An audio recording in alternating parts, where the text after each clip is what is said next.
So for the past few days I've been playing around with the 2x1 concept for a solo base, as I'm going to be doing a solo series in the next wipe on Rustafied, and been messing about watching different videos how people make these super secure little bases, which to be honest aren't secure or aren't very good, because a day into a wipe you're just going to get smashed to pieces and taken out. Don't get me wrong, every base is readable, but some of the bases that I've seen that people recommend the build they're shit really. If I'm being totally honest, they're not going to last against a small group. Don't get me wrong, the base I'm going to show you isn't raid proof by any way, shape or means. There's no raid proof base you can get. It's as simple as that. But what I'm going to show you is something that's going to be a lot stronger and give you a lot more of a chance to actually last 3-4 days into a wipe on a decent sized server. You'll see this is just a simple 2x1, nothing major, just an airlock at the end. It's a standard base. I'll walk you through it. This would be your ideal starting point, where you basically get enough resource, get it set up. Always important to have the door opener in once you get a lock on, because it can act as an airlock, so if you do get caught on the way out, they can't actually get in because it's blocking the door. It's always a little key fact to keep. So in your 2x1, simple, just simple furnace, tool cupboard here. That's here just now for a reason, so you can demolish it later on. Simple staircase, set of shelves on the stairs, your sleeping bag, 2 boxes. This is going to be your starter, nothing else. This is the spine, if you like, to your base. As you see, it's just nothing major. Do not upgrade the stairs and do not upgrade this part. These are only here, temporary, until you can get enough resources to build the base up. You can see it's just a standard 2x1. It's important that you go too high so people can't boost in as well. Make sure your foundations are up a little bit, so 3-man boosts are a lot harder to do. Early game, people aren't really going to rocket into this because they know it's not going to pay back.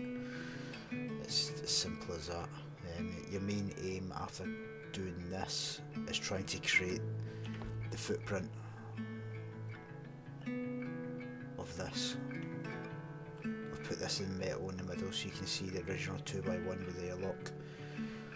This is the ideal footprint you're looking for, simply because it gives you a honeycomb all the way around. The additional honeycomb at the back is because your loot room is going to be in this honeycomb here.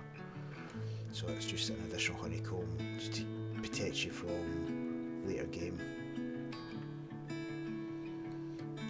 I've rebuilt again, show the spine and the double jump in place. You'll notice the cupboard's gone now. When you're building this area here, take the cupboard out, drop into a honeycomb with the cupboard and fit the cupboard later on. Make sure you do it when it's quiet. Try and get a spot. If you've got an ally close by, try and get him to watch over you as well. It's a critical point, you need to make sure it happens.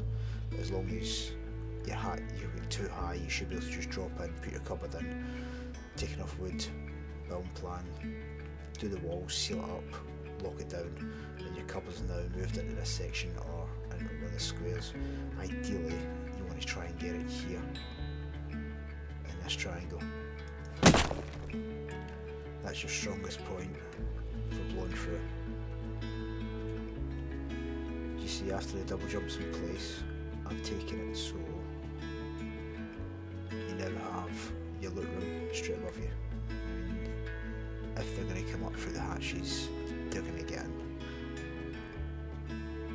But it doesn't mean to say after I've already some loot in this one area.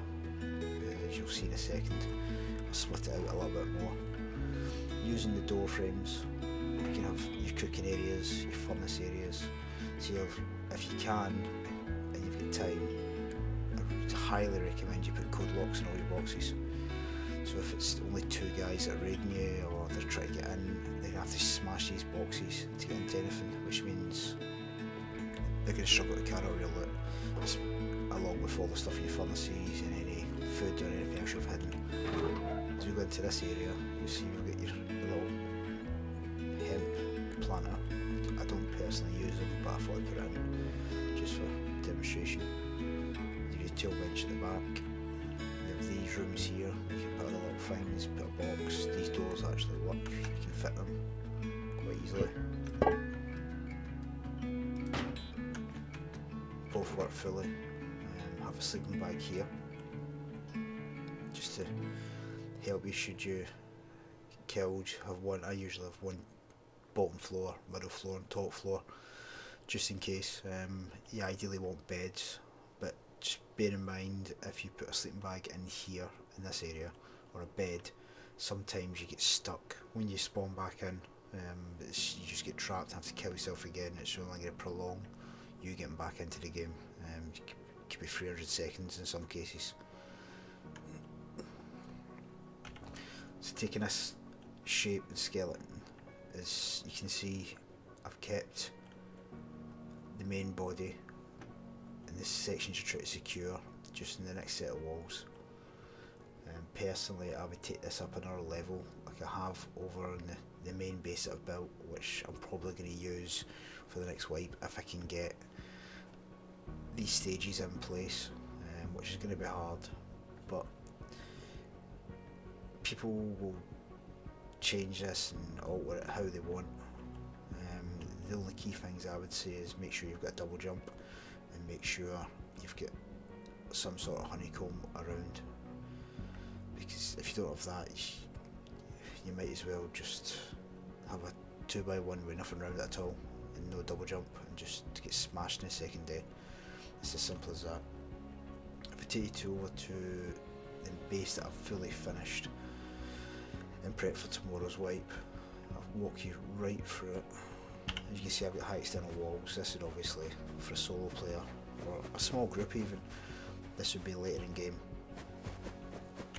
The beauty about this base, you're still mining for silver or everything else, you're still collecting stone, so you can pour that into walls, start double wrapping walls. You see it's exactly the same as before. I haven't utilised the stairs in this one yet. It's nice, compact, easy. You don't even have to put anything in here. I mean, you can use this as a defence area. You can shoot through if people are getting in or come from above. But with the tool coverage, it should be ample.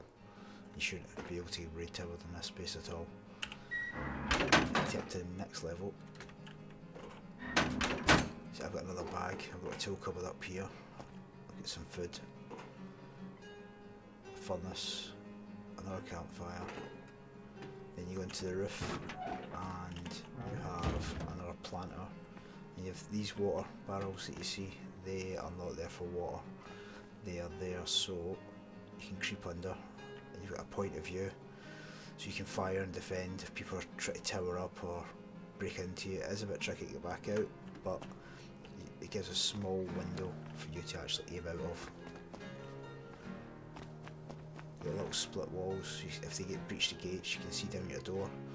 Bear in mind, the further you go out, the more chance you have of falling down. I've implemented a large furnace simply because I wanted to add the walls. I thought it would be easier to do. And the beauty of it is with the gate, you can drop onto the gate, defend here as well. You can actually, in some cases, place deployables on the ends. So you can use them as coverage again, somewhere else to aim out of. Just cover yourself a little bit. But the other good bit about it is if you think you are getting camped or you just want to quickly get out, you can just jump down your gate. You can see right down. Nice and safe. As I said, there's a lot of concepts you can use with a 2x1. This is another concept that I made in the thinking of what I could do for the next wipe. Again, just using a simple airlock, 2 airlock system. Built it through, utilised the area in a smaller way, fitted the hemp, the trees, it's all there.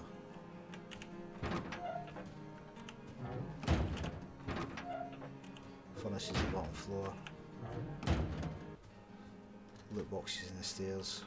So this is someone who maybe doesn't want to go big at all, just wants a little base, nice and compact, something they can use.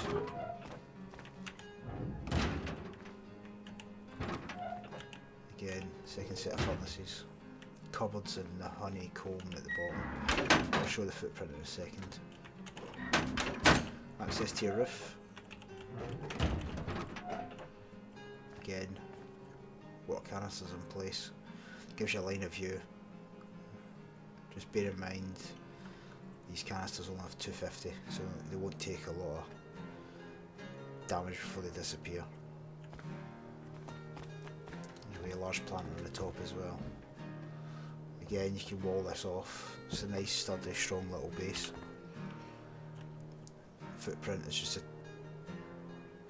2x1, couple of triangles in each end, like a star shape with an extra square. That's all that is, just broken out a little bit. It's only compact because we've used the stairs as extra storage. That is the only reason why. We can jump up and cover it. Don't get me wrong, using double doors is a lot more expensive, but you've got to bear in mind you're not actually building that much. So you're still mining, and you'll be getting tons of metal ore unless you try to build your sulphur up. So you're going to have that to burn off. You don't have to put all the doors in at once. As long as you've got your airlock in, you're fine. The doors can go in at any time. So there'll be a lot of concepts you can use. I mean, I've taken it from there. Some people might go bigger. Some people might want to just go smaller and just keep the triangles at the side, triangle at the back, and just keep stashes like a lot of people do now. And a lot of people don't even use a loot room. They just have stashes and rocks outside, which is a bit risky because a lot of people are starting to loot from now as well. I just want to quickly show you what I've been working on. I'll let you know how I got on after our wipe, but on testing, blasting through the walls, it seems to be quite a strong little base, taking 16 to 22 rockets to get through. So it's not too bad. You've got to bear in mind now with the spread with rockets, if you butt these right against walls, the spread actually goes through to the walls and foundations now as well, so keep a gap where you can. As I found earlier, it was only taking 2 rockets to take my foundations out after it was butted up on this base, so I've separated out a little bit just to try and keep the spread from going. I say there's probably other people who have done concepts like this, but it's always good to refresh and show, and I hope it helps someone in the future. I go la la la la la la la la.